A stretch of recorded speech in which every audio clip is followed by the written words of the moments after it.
initially. The first time they were out and recruiting the recruit Hutch, and then the second time when he came back, he brought coach with him. So we were all excited to have him there. My head coach at the time, Ryan Rose, who's now at the University of Arkansas, was there to greet him. We all got to sit and talk with Coach about ball. Like I said, we talked about the players, but at the same time, we sat around and we talked about me being a technician. We talked about different drills and stuff like that. So it was good. It was real good. So when he pulls you aside and like, hey man, give me your number. I might want to talk to you a little bit more one day about something more serious. What was that feeling? Just like to see him kind of recognize you right there. Yeah, that was big time for me because, like I said, it's a platform. Yeah. When those coaches come in, again, you want to be you want to be on top of everything when it comes to being a college football coach. So I treated it like an interview anyway, right? Mm-hmm. So no matter what coach came through that building, I carried myself a certain way. That day, I was talking to coach. We started talking about different techniques, talking about being a good teacher, and that's what coach was looking for ultimately. So that day, I made a good impression, okay? And then now a month and a half later, I'm here. I mean, is that just a whole surreal kind of feeling for you? It is. Just to think that one meeting led you coming here? It is. And the in-between stuff, you still got to go do the interview. You got to do a good job. But at the same time, like you said, though, it's like, hey, man, it's good. I was on my best behavior that day, right? I'm wondering when Lovie asked for your number, did you think, okay, I'll give this to him and we'll see if anything comes of this? And if so, can you walk me through when he actually called you, right? What was that feeling, that emotion like? I think that would be what it translated into. Well, I'd be lying to you if I said I thought it was going to be what it is right now. When I gave Coach my card that day, I was excited. Obviously, I was excited about it. I felt like I did a good enough job that day to at least make him remember my name, you know what I mean? But when I did get that phone call from Coach, I was super excited just to be on the phone with Coach. I can't even tell you what my emotions was like because it's at that level, everybody wants to get out. The kids, they want to get out of there. The coaches, the young coaches that are at that level coaching, the goal is not to be there forever, it's to move up. So when you do get a phone call from a head coach at a Power 5 school, you're pretty excited about it. And that day I was, ecstatic about it. So it's a big time opportunity for me. I'm excited to be here again, and it was crazy, just to be honest with you. And of all the coaches that are giving you a call, it's Lovie Smith. What does that mean? It means the world. Like I said, Coach has had a great career overall. He's a well-known head coach. He's done a great job here. We're going to continue to grow this program. I know what direction it's going in, and I'm happy. Like I said, I'm happy to be here. I think some of your JUCO connections will be a help in recruiting. The Kansas, being at JUCO for 3 years, the Kansas League, I've learned a lot about. The Mississippi League, I learned a lot about. The Texas League, I've learned a lot about.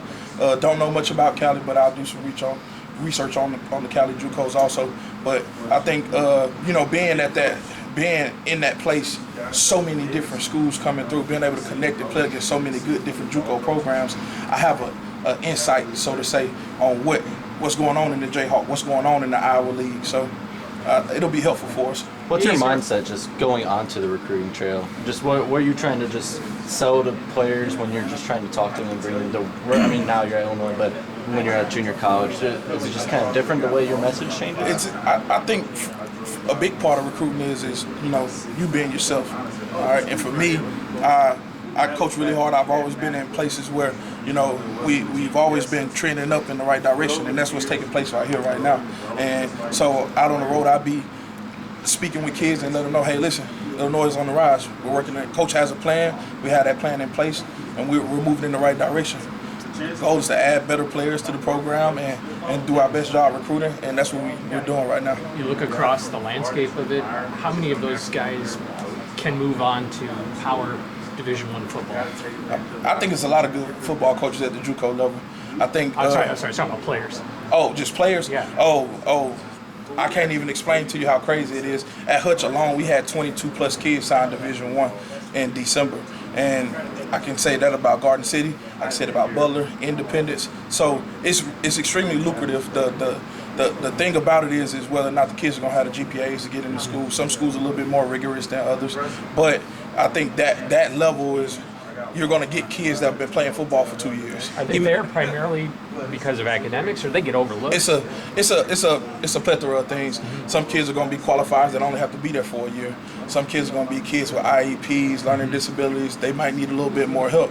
Some kids didn't get a test score, you know what I mean? Some kids were under-recruited and took the JUCO route to try to get bigger offers. So it's a broad horizon of things, but it's a lot of talent at the junior college level. You mentioned coaches that want to get out, you know, the JUCO level. Watching the documentary Last Chance U, you see a lot of that with the coaches wanting to move up to the next level as well as those players. Is it, I mean, maybe you've seen it, maybe you haven't, the documentary. No, I've seen it.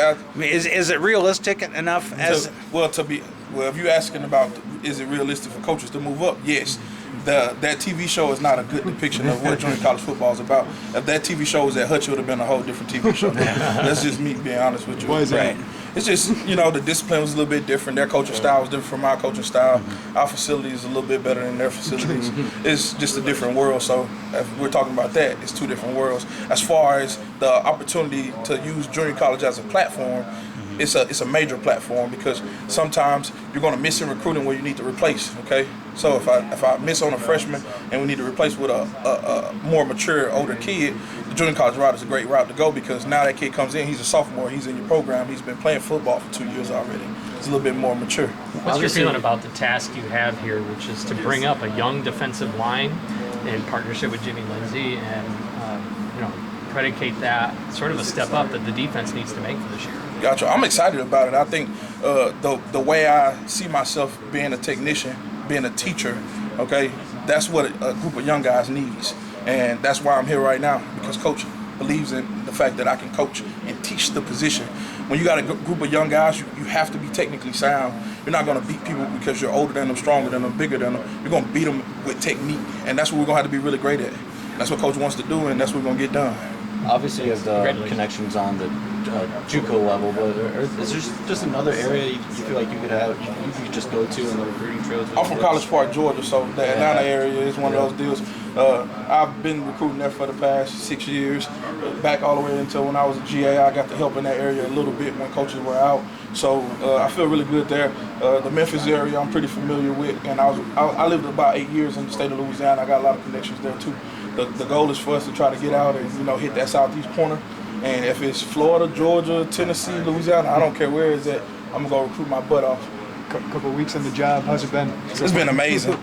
Still trying to get all the names together, but this new facility is amazing. The people here, I love everything about it. The basketball team's doing a great job right now. Everybody's excited about that. The kids in the program are working real hard with Coach Lou down in the weight room. The staff has been extremely welcoming, so that's been fun. So just getting comfortable, just trying to settle in and acclimate. As a young African American